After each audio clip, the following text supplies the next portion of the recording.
President Emerson Mnangagwa chaired a tense Politburo meeting on Tuesday as tensions between his supporters and those of Vice President Constantino Chiwenga continue to threaten ZANU-PF's unity ahead of the party's National Congress. Sanamina mashukambuda nyuko panapa, nuko subscribe or like on the bell. Kotimina na mwenye komchinzi, Chiwenga displaying a notably somber expression throughout the meeting, strictly contrasted with his co-Vice President Kembo Mohadi, who maintained a jovial demeanor.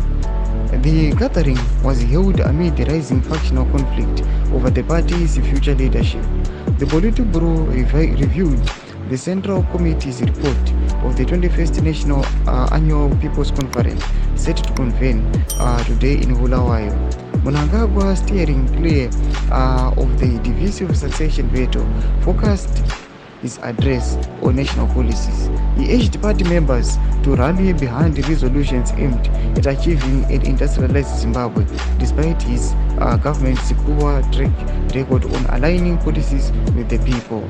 It is important to note that the ASC conference beckons us all to rally our energies and abilities with regard to crafting responsive and futuristic resolutions.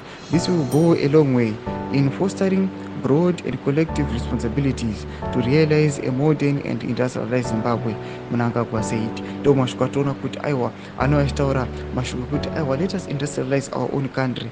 Aiwa pamsoro achiona kuti anoachizvitaura paruke achicheya a meeting ine vanhu aiwa vanhu vasina mufaro, vanhu vakagomboka nekuda kuma-factional fights pamusoro penhau ma-succession dispute. Tudze mafungiro enyu moti pamusoro pechitiko ichi chashamisa vanhu. Ndoda kuti ma-pictures aiwa vanhu vari kumaona pasocial media vari kunyatsogutikana kuti aiwa bato iri hatisina unity yatinosisiva. Tudze mafungiro enyu pinda comment section medu, subscribe or like and turn on the bell icon.